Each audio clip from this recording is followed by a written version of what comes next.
Today's episode continues our series on networking for introverts, and today we're talking about places to network. I'm coming to you from one of my favorite coffee shops in Atlanta, Hodgepodge Coffee. Every Saturday you'll find the Atlanta solopreneurs here where we meet to talk about things that are going on in our business. It's a great networking opportunity if you find yourself here in Atlanta. Hodgepodge is one of those amazing community hubs where people come together to have meetings, to meet friends, and it's also where you can learn about all kinds of local events happening around Atlanta. They have a bulletin board where you can put flyers, and they have a chalkboard with upcoming events. Whether you prefer to network online, locally, or via travel, this episode will give you some aspects to consider when choosing where to put your time and energy. We'll talk about finding dual-purpose communities, why coffee chats are so introvert-friendly, and what it means to get that sense of belonging. I'm Lex Roman, and this is the Low Energy Leads Show.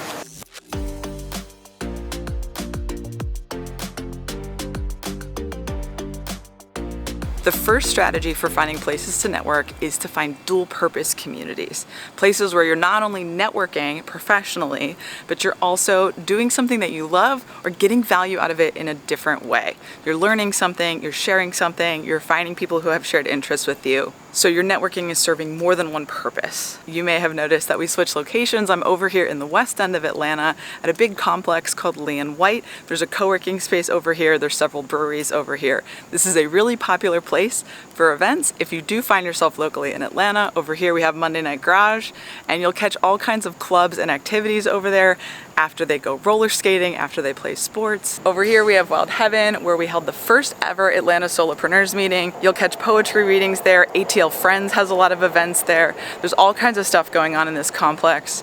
And when you find an area like this in your local community, you can go over and over again, and there's always stuff going on. When I was putting together this episode, one of the first people I reached out to was Jasmine J of Boss Copy Editing. Jay and I are in a couple communities together, and she's always sharing her advice there. I'm always discovering new communities through Jay, and so I wanted to reach out to her to talk with her about how she discovers communities, and since Jay identifies as an introvert, how she navigates within those communities. So the first thing that we talked about was her experience with her local chamber of commerce, and here's what Jay had to say about it. Initially, when I started in business back in 2005-ish or so, I did what I think a lot of people new to business do. I went to my chamber of commerce. I went to my chamber of commerce as a new business owner and was like, hi.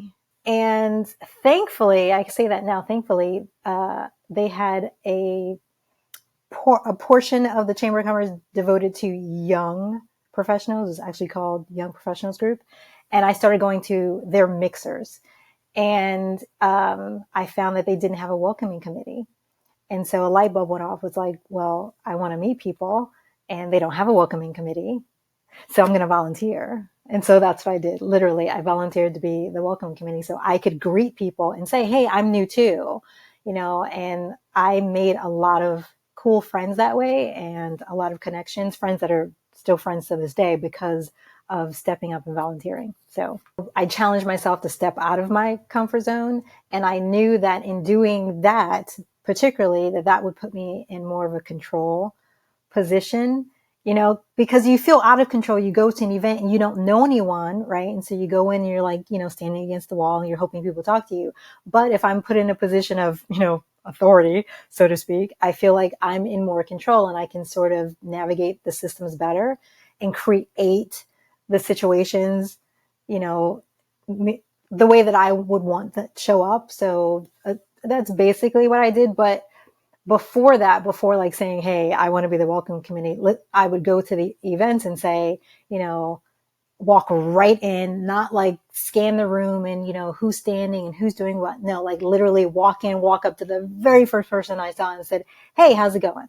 Jay also shared with me the idea of INFJ communities. INFJ is a Myers-Briggs personality type, and apparently there's a lot of communities where INFJs are coming together to support each other for various types of networking, both personal and professional.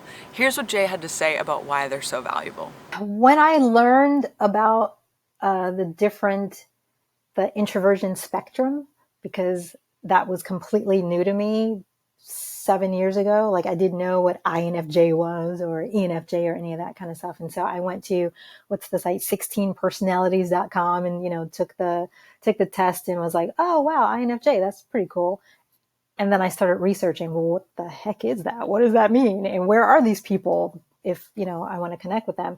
And that's where I found like Lauren Sapala, who's an amazing INFJ writer, a few other people that I connected with and started relationships with. And then there was the summit, and then, that introduced me to a lot of people. So it was doing the research and then being willing to step up and say, hey, I'm just like you. What are you up to? We talk the same talk.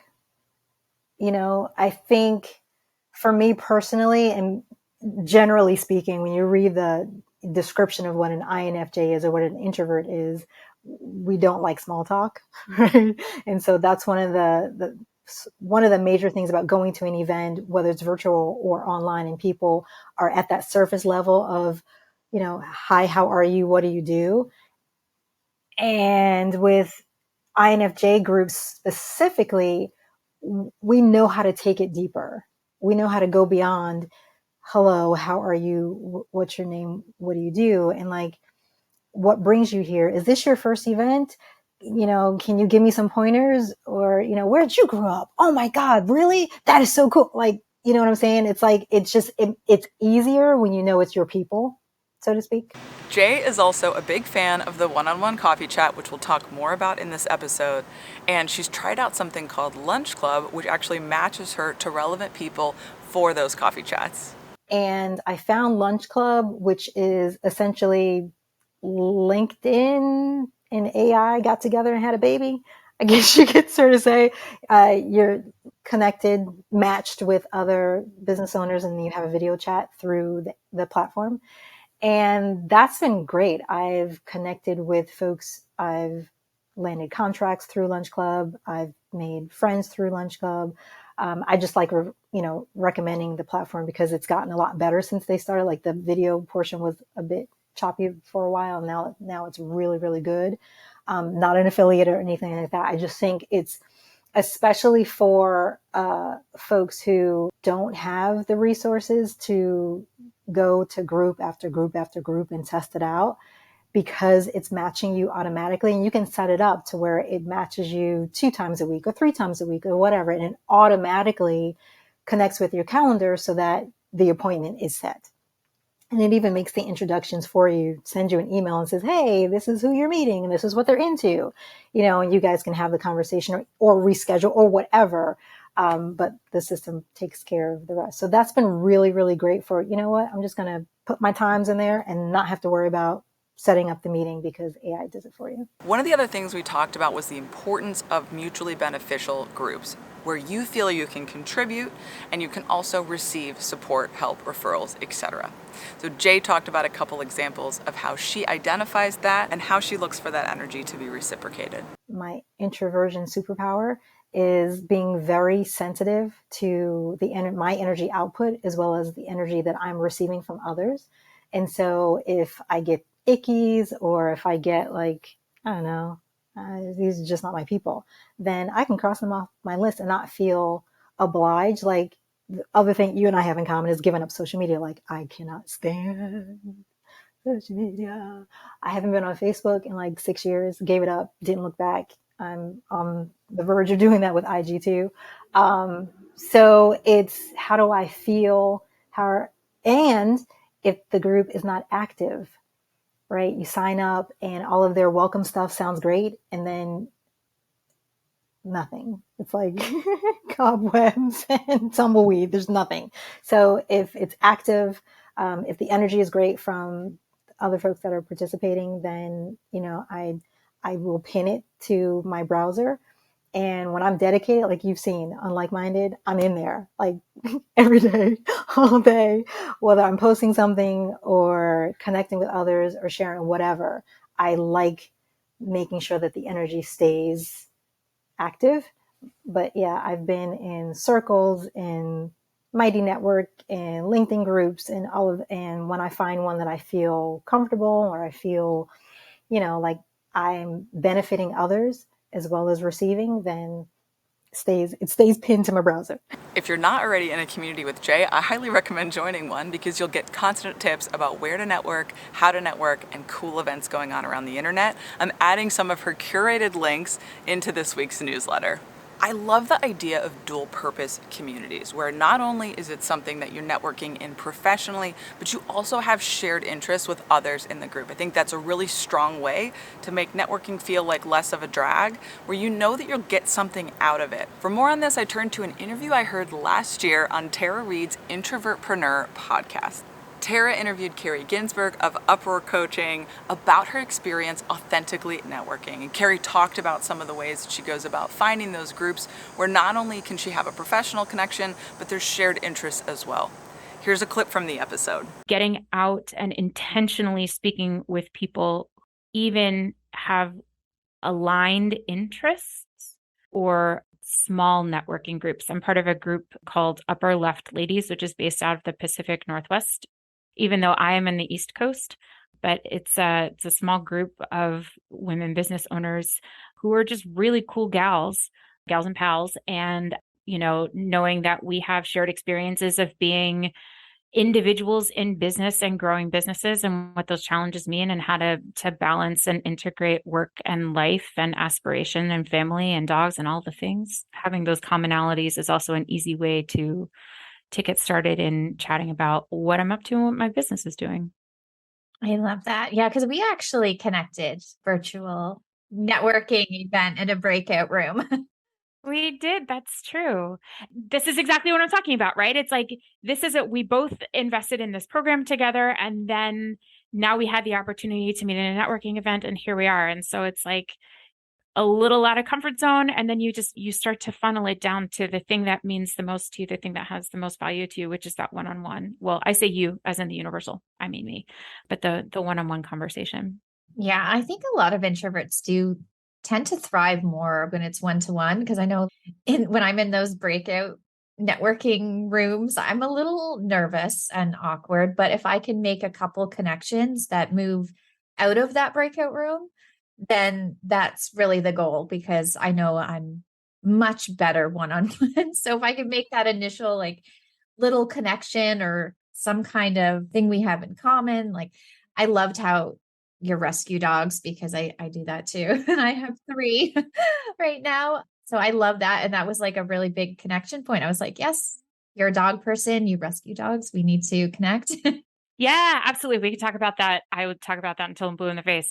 It's funny because we're in 2022, and in January of 2022, I committed to having 2 30-minute coffee chats with someone new a month since January. And I have been successful in doing that. And 2 seems like a small number, but given the fact that I also interact with so many people in the day-to-day through coaching or consulting, 2 is a healthy number to continue to expand my network, to get out and talk to different people, to find new business friends, to make new connections, to see who they else can refer me to if there's another person that's cool that I should speak with. But 2 is manageable. 2 I can prepare for. 2 I can recover from. I met Tara and Carrie in that same breakout room, and I never would have known that they both identified as introverts, because I think that they've gotten so savvy about where they should show up and where that energy is well spent, so they're able to show up fully in those spaces, and they're able to set aside the spaces that aren't really worth their time. That brings us to the sponsor of today's episode, Connection Club. If you want to cultivate more friendship and community in your life, you should definitely check out Connection Club, run by Kat Vellos. Kat Vellos is the author of the book, We Should Get Together, The Secret to Cultivating Better Friendships. Connection Club is Kat's membership community that will help you achieve your connection goals.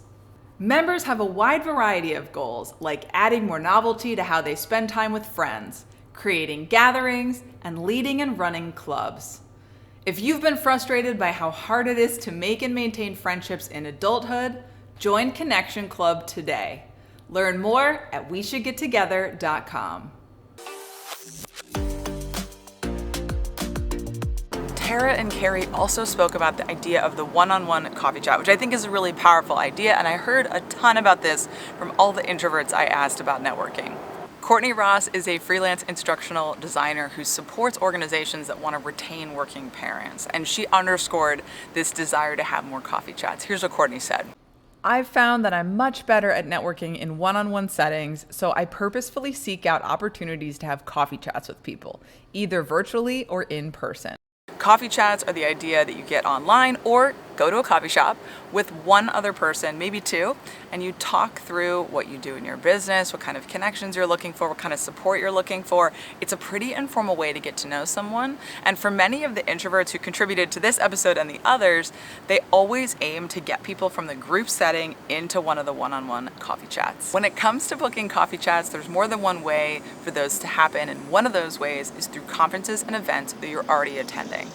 Freelance product designer and UX consultant Christina Sarave shared some tips for when you're at a conference or event and you want to take those group interactions that can be kind of overwhelming and turn them into a more intimate one-on-one conversation. Christina recommended you set up opportunities in advance. For example, posting on social media that you'll be at a certain conference or event and asking people to DM you if they want to have coffee.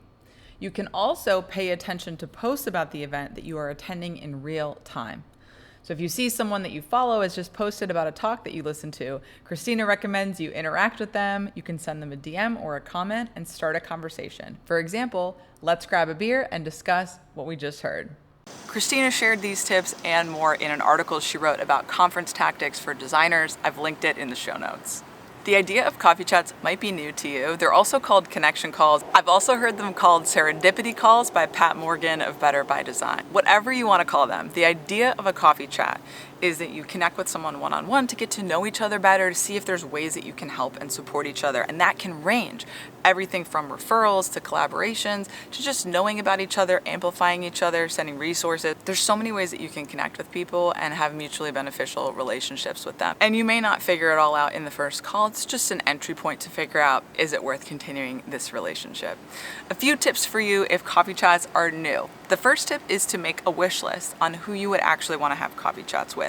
Write down the kinds of roles, the kinds of companies, the kinds of shared interests you think would be valuable for you to connect with. Another tip I have is to create a calendar booking link. I like to use Calendly, but whatever you want to use, set up a way that people can book time on your calendar. Usually coffee chats are 20 to 30 minutes, but you can make them 15, you can make them an hour if you want. Make it easy for people to book with you, and you can include this when you introduce yourself in groups. You can share it with people one-on-one when you DM folks, or you can put it in something like a link in bio. In the interest of developing your relationships, another tip I have for you on coffee chats is to invite people you already know to have them. So maybe you've already met someone at a conference or event, or maybe it's a past colleague you haven't connected with in a while. Invite them also to have a coffee chat with you.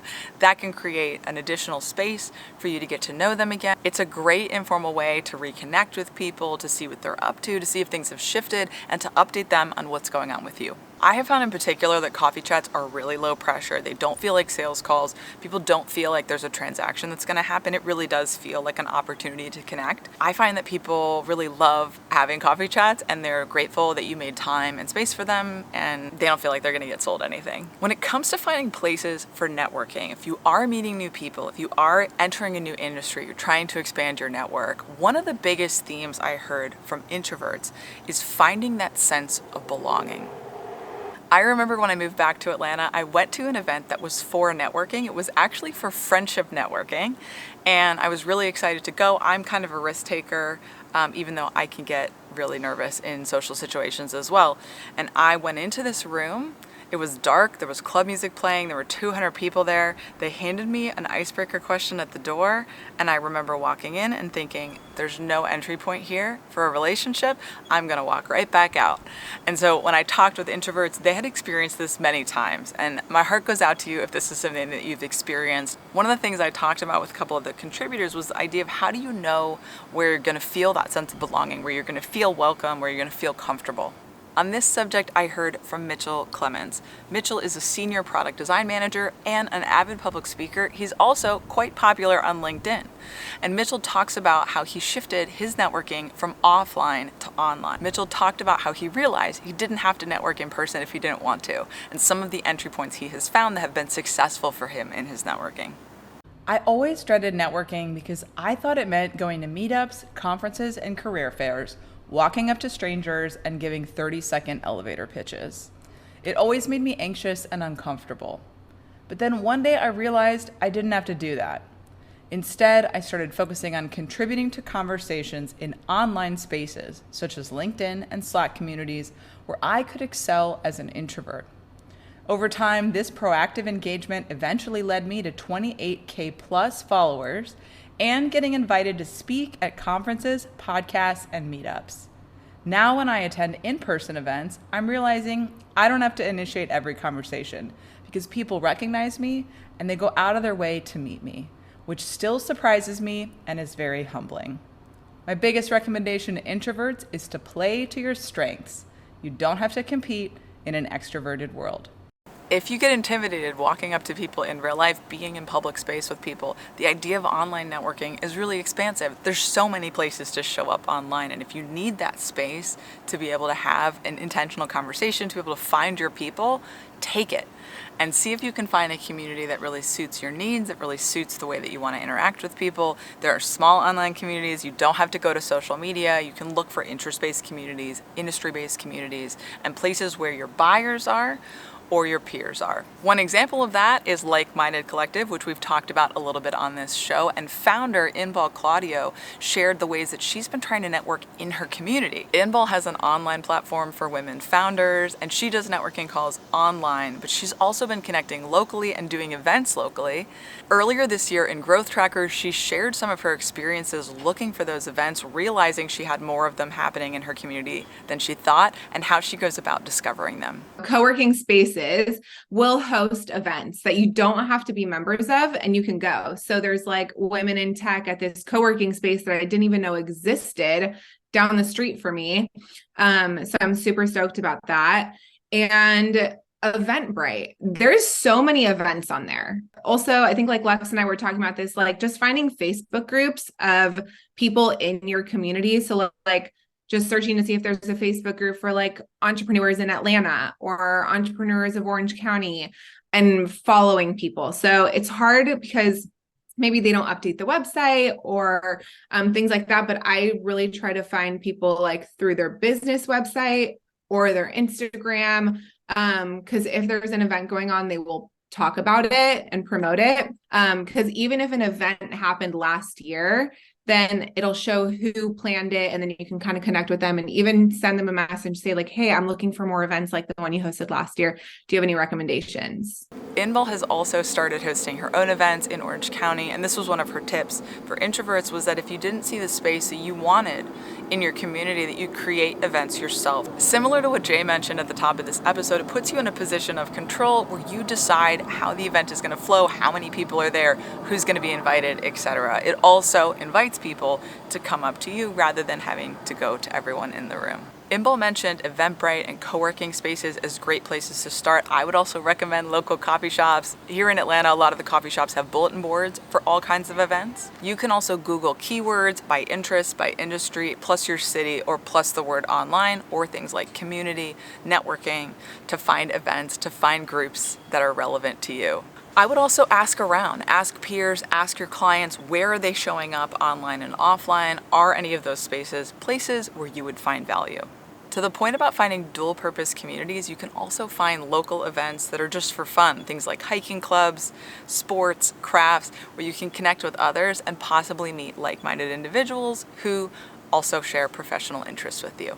As we talked about in the first episode, it's a big networking pitfall to feel like you have to constantly be out there meeting new people, when really honing the relationships you already have is your strongest play. Looking at who you've already met and who you want to know better is a great focal point for your network building. When it comes to checking out new places, whether it's online or local, consider Anisha's and Vance's advice from our last episode. They talked about asking yourself, where can I show up where I can help others and others can help me? Finding those mutually beneficial connections is where you will get the most value and where you will find people that will stay in your life for longer than just that one meeting. Check out the contributors to today's episode in the show notes, and you can listen to the whole series on networking for introverts at lowenergyleads.com. If we've never met before, I'm Lex Roman. I empower creative entrepreneurs to make smarter marketing bets. I do that through this show and through my membership, Growth Trackers. Get on my newsletter to receive my weekly advice about spending less energy booking clients. If you liked this episode, you might also like the episode I did with web designer Eleanor Meyerhofer.